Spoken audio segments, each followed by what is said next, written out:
World Day to Combat Desertification and Drought, June 17. Kindly note that this is an awareness video only.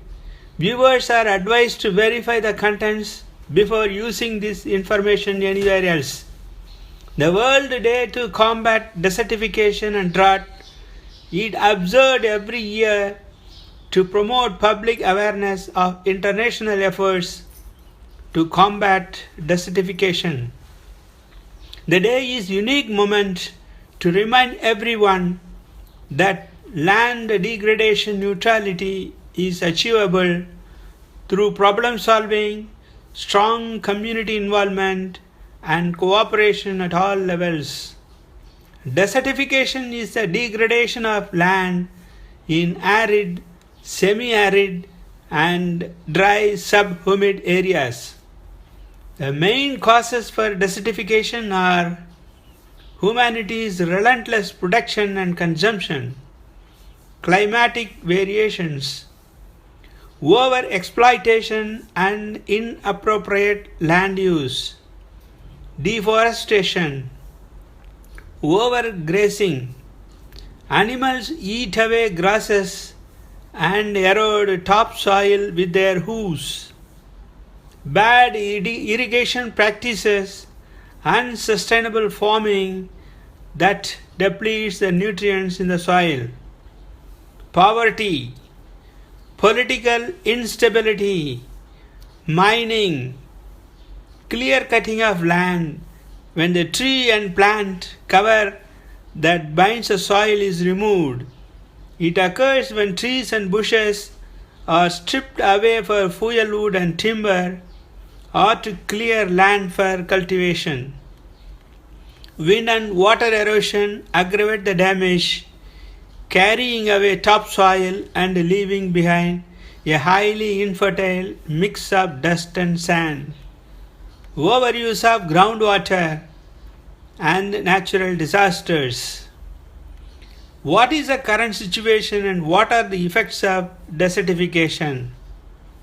As populations become larger, wealthier, and more urban, there is far greater demand for land to provide food, animal feed, and fiber for clothing.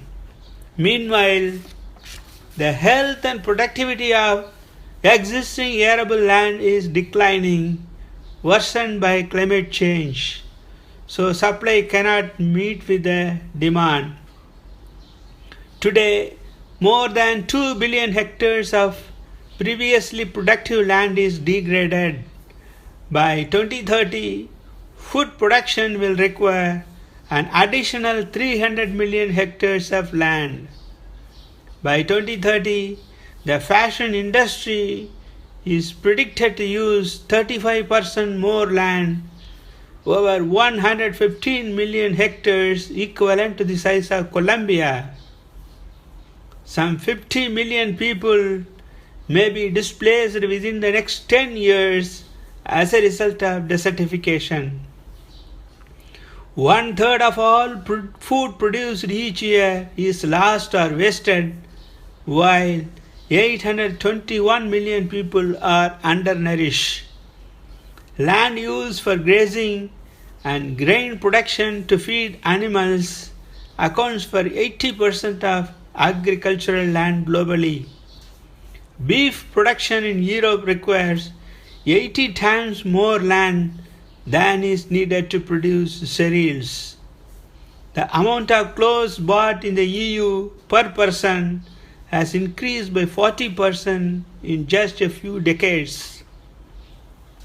The fashion industry consumes around 93 billion cubic meters of water every year. 74% of the poor are directly affected by land degradation globally. Desertification affects as much as 1/6 of the world's population, 70% of all dry lands, and 1/4 of the total land area of the world. It results in widespread poverty as well as in the degradation of billion hectares of rangeland and cropland. Here we know the impacts of desertification, don't we? What can we do to help to reduce desertification? Reforestation and tree regeneration, water management, saving, reuse of treated water, rainwater harvesting, desalination, or direct use of seawater for salt-loving plants. Buttressing the soil through the use of sand fences, shelter belts, woodlots, and windbreaks. Enrichment and hyper-fertilizing of soil through planting. Consumers can make a positive difference because government policy and suppliers are extremely sensitive to individual market choices. If every consumer were to buy products that do not degrade the land, suppliers will cut back the flow of these products and send a powerful signal to the producer of the change needed to stay in business. Changing our diet and shopping behaviors can free up land for other uses and lower carbon emissions. Dietary change alone can free up between 80 and 240 million hectares of land. Shift to more a balanced diet featuring plant-based foods.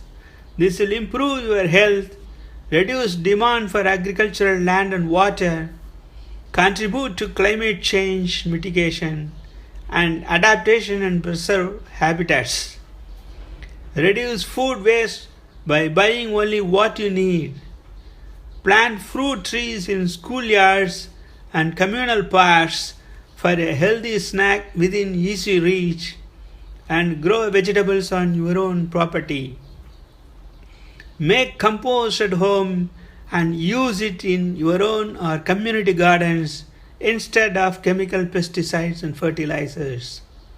Repair, donate, swap clothes, and avoid fast fashion to save water and prevent contamination of natural resources.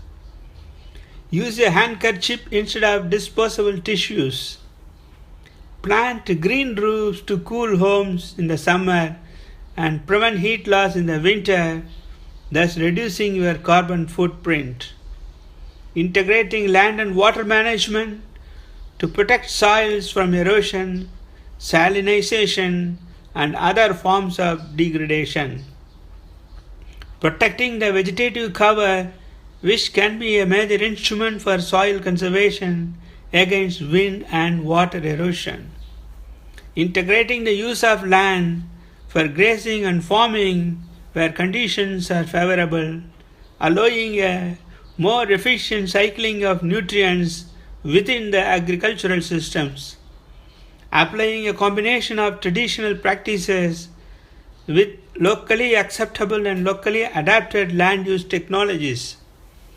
Giving local communities the capacity to prevent desertification and to manage dry land resources effectively.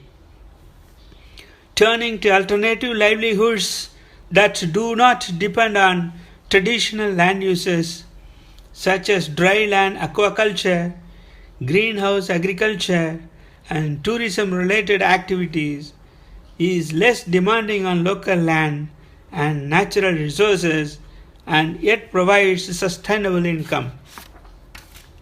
Creating economic opportunities in dry land urban centers and in areas outside of dry lands. Let us work together to reduce desertification and save the planet. If you like this video and want to view more such videos, kindly subscribe to my channel.